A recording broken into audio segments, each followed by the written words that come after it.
Hello, hello. It's that time again. Another crafting reviews with HYRR. Have you read reviews? If you like the book, like the review, please like and subscribe. The 3 likes. Because today we are going to talk about Ruby Dixon, Servant to the Spidae. Let me start out by saying Ruby is my all-time favorite author, partly because of her writing, 90% because of her writing, 10% because she is just a good human being.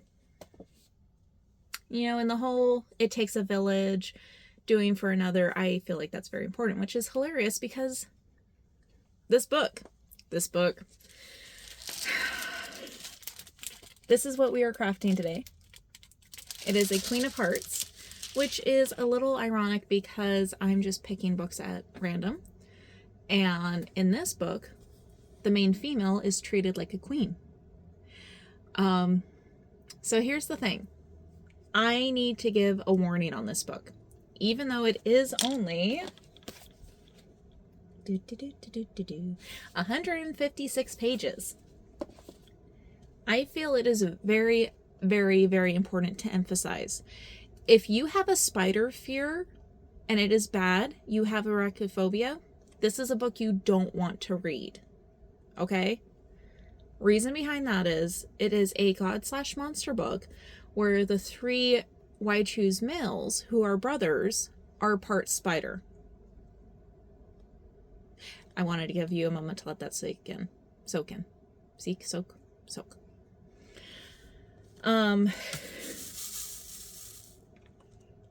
Yeah, so if you have a fear of spiders and spider webs, this is not the book for you. Go support her by reading one of her other books, maybe Ice Planet Barbarians. First book's a little rough, but it is so worth it. If you hear shaking, I'm shaking my diamond palette so that I can actually get my little clickies. So, this is one of those books I actually read as soon as it came out. I had it on order day of availability because I did not know that it was coming out, let alone that it was ready. So that was a shock. Had to get it same day. Totally worth it.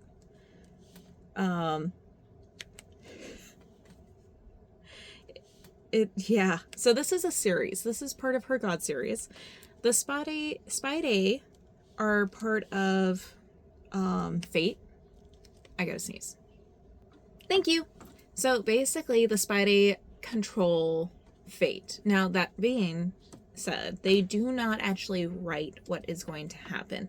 They intertwine the threads, hence the Spidae, and connect things and lead people together. Part of the main issue that this is such a big issue is because in the God series, the father, who is the main god, has punished his children. They have all become self-centered, unreliable, not caring about the humans that they're supposed to care for or the mythical creatures in their worlds. They have done everything just for them to the point where they don't care anymore. So the main plot of the book is all these gods get sent to Earth through a portal, and it sounds like it's one at a time, and they got to find their mate. Like, they have to have a human anchor. What this does is it anchors them to give them their power back. But there's always a catch. Like in most of the books, the human, when the god uses too much power, suffers. So knowing that getting into this series, or this book, I was already in the series, I was like, okay, cool. How are the Spidae going to do this? Because although they do have the same father as the gods, they are fates. Well, it turns out that the Spidae had decided that they needed humanity as well, which they did not have. Now, the father did not curse them at all. I just dropped my stick. It was not the father's idea for the Spidae to go and get this, to have their humanity bestowed upon them, to care for an individual outside of themselves.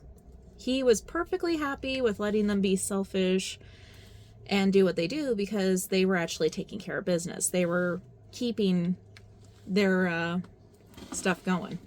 If you hear noise, the cat's playing over there. So the Spidae decide upon themselves that they need an anchor. They need a human for them. And because the brothers are all interconnected, they're basically one person split into three. That Dunkin' Donut mint coffee is so good. Or, sorry, chocolate mint. They decide that they need a human for all of them to share. So this is why it's kind of a why choose thing. It's a male, female, male, male. Now, given it's not... There's only one scene where the brothers and the human are together. I'm trying not to give away stuff because you can read the books out of order. It's not one that you have to read in order, so I don't want to surprise you and spoil something. Sorry, my nose is very itchy. These allergies. I really wish I had some of the things in this book. We'll put it that way. So the issue is with the Spidae is even though they have watched humans for thousands of years, they never interacted with them. So what happens when you see something only and you don't get to experience it? You don't have that part of humanity that helps you, that makes you connect, that makes you grow. So the brothers are basically stunted robots. They have feelings. They know what they want. They just don't know how to get there. And when they think they're being fair to... I can't remember her name. I want to call her Clarissa, and I know that's not right.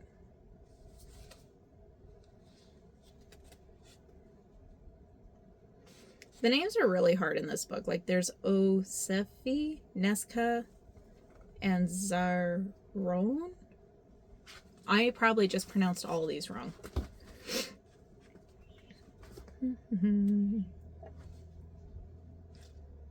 It's really hard not to start reading this book.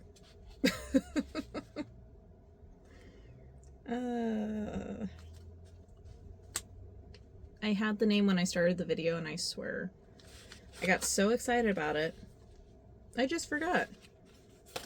Oh, hey, guys, there's the map. I completely forgot about that. And this is why I forgot the name. Yolina? I think. I'm pretty sure.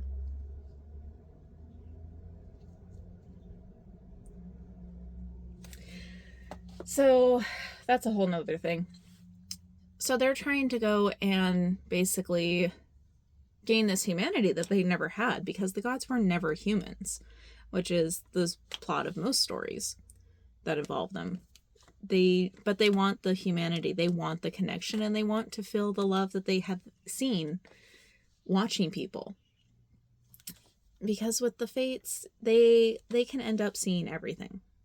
So, I mean, that sense of longing, needing to belong to someone, to understand, to have that care, I feel like we can all really just sympathize with, even if they are half human, half spider gods.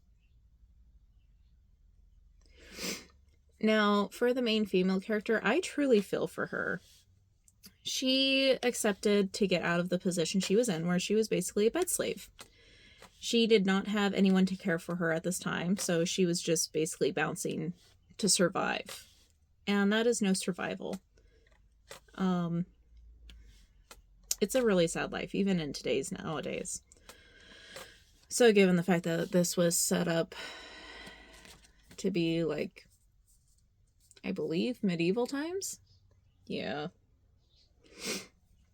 So she has accepted to be the fates, what she thinks is bed slave, not realizing it was maid.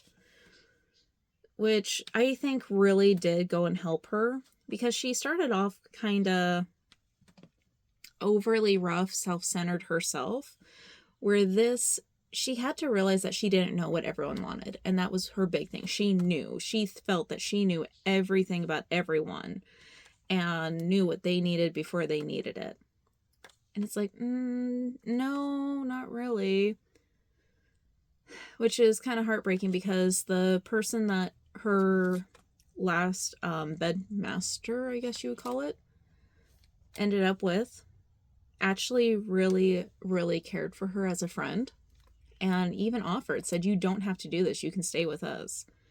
But she felt that the protection was gone, and she also considered that woman a friend as well and wasn't willing to do that because of that. So she's like, no, I need to go break out on my own. So this started up with a whole bunch of issues and misunderstandings, lack of communication, and her just assuming that she knows what the Spidae need. And the thing is, the Spidae don't even know what they need. So I loved the fact that about halfway through, her tone completely changed. She threw her fit. There was a bunch of drama. The Spidae were super confused because they're like, we're giving you what you want. Don't you need this? Like, and the thing is, it's not what she wanted. It wasn't what she needed. And it really just helped open the doors to communication in the story between the characters, which I felt was really big, because if you read the other books, when you see this one, which is like book 4 or 5 in the series, I don't think I even have the other books. When you see the bond between her and the Spidae in the other books, you're not going to believe this is how it started. So all in all, it was a 5 out of 5 book. I read it in one night. I couldn't put it down. Ruby did it again. I have a fear of spiders, and it was just enough that I had that fear, but not enough that I couldn't overcome it. Because let's be honest, when you want to read the book, you want to read the book.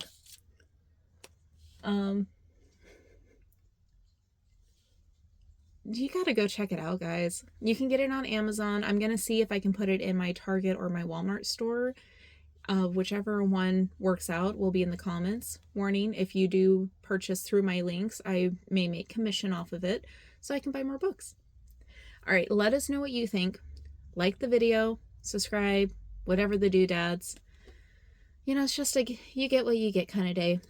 Because when we're crafting reviews, we're half crafting, half reviewing, and all going, what the heck? I've done some more.